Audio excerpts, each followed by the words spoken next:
She was killed in cold blood, and her murderer walked free until justice arrived decades later. For over 40 years, Carol Morgan's murder cast a shadow over her family and a quiet town. This is a gripping story of betrayal, heartbreak, and the unrelenting search for justice.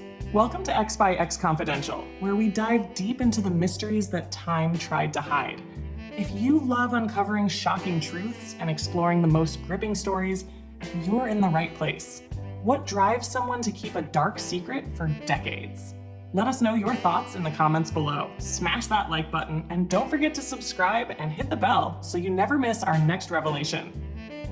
On August 13th, 1981, the small town of Linslade stirred to life as usual. Morgan's Food Fair, the shop owned by Carol and Alan Morgan, opened its doors to neighbors picking up groceries.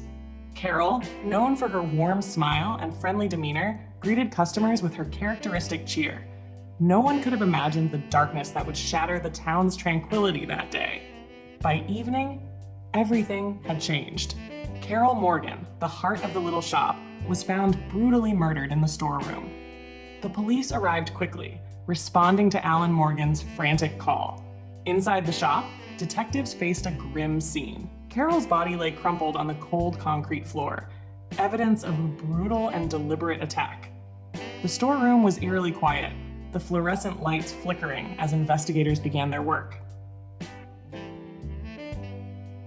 The first officers on the scene secured the area, keeping curious neighbors at bay as detectives from the Bedfordshire Police arrived.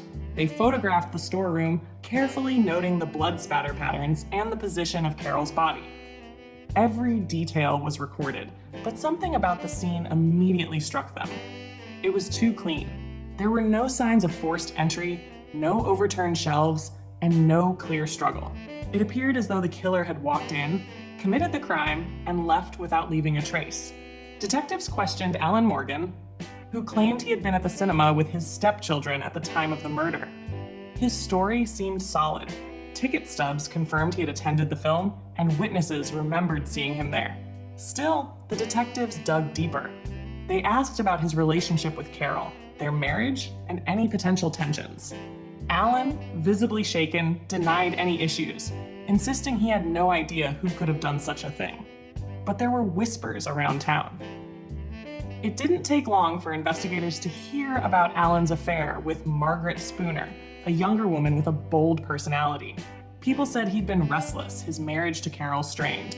Detectives noted this as a potential motive, but without direct evidence linking him to the crime, it was just a theory. Meanwhile, officers canvassed the area, interviewing neighbors and shop patrons. Had anyone seen someone enter or leave the shop that day? Were there unusual visitors? Unfortunately, the small town community yielded little useful information. Forensic teams combed the storeroom for fingerprints, fibers, or any physical evidence, but the lack of modern DNA technology severely limited their efforts. With no weapon, no eyewitnesses, and no clear leads, the case began to stall. Weeks turned into months, and the investigation lost momentum. Alan remarried Margaret Spooner less than a year after Carol's death, raising eyebrows in the community.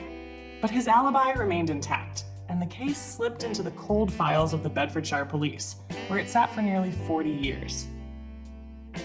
In 2018, advancements in forensic science and renewed interest in unsolved cases led the Bedfordshire, Cambridgeshire, and Hertfordshire Major Crime Unit to revisit Carol Morgan's murder. A team of cold case detectives was assigned to review the original investigation. They started with the basics, poring over witness statements, crime scene photographs, and autopsy reports. One of the first questions they asked was whether any overlooked evidence could be re-examined using modern technology. The storeroom photographs were scanned into advanced imaging systems, allowing forensic experts to enhance and analyze blood patterns in ways that had been impossible in 1981. They studied the crime scene for signs of premeditation, noting how precise and controlled the attack had been. Detectives also used modern databases to cross-reference names and events. They built a timeline of Alan Morgan's actions and relationships around the time of Carol's murder. Financial records, phone logs, and even historical patterns of behavior were scrutinized. This methodical process revealed inconsistencies in Alan's alibi and drew renewed attention to his affair with Margaret Spooner. The real breakthrough came when a witness came forward.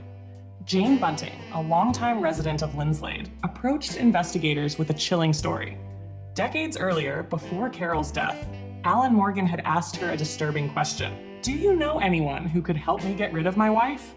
At the time, Jane had dismissed it as a sick joke, but after Carol's murder, the memory lingered.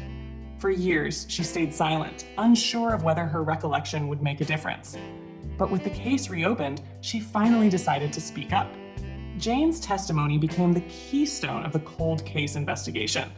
It provided detectives with a motive and premeditation, something that had been missing in 1981.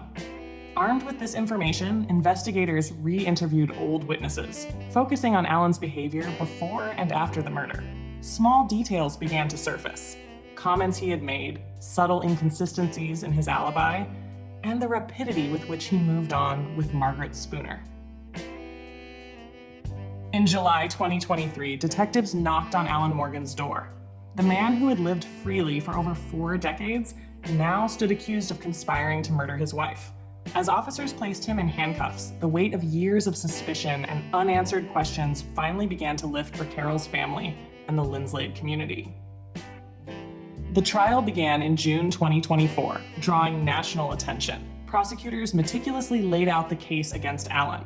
They presented Jane Bunting's testimony, forensic reconstructions of the crime scene, and a detailed timeline of Alan's affair and actions leading up to the murder. Witnesses described Alan's calculated nature and his ability to charm and manipulate those around him. The defense argued that the evidence was circumstantial, questioning the reliability of decades-old memories. But the prosecution's narrative was too strong. They painted a picture of a man who had grown resentful of his wife, and he saw her as an obstacle, and took steps to remove her from his life. After weeks of deliberation, the jury found Alan Morgan guilty of conspiracy to murder.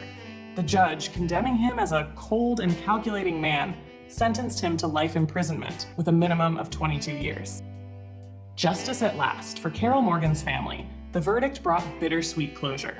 While nothing could undo the years of grief, knowing that her killer had finally been held accountable was a long-awaited victory.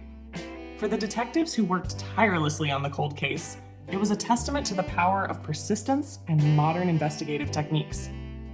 Time may have delayed justice, but it could not deny it.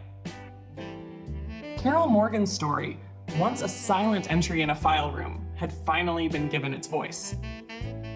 Thank you for watching X by X Confidential, where we bring hidden truths into the light.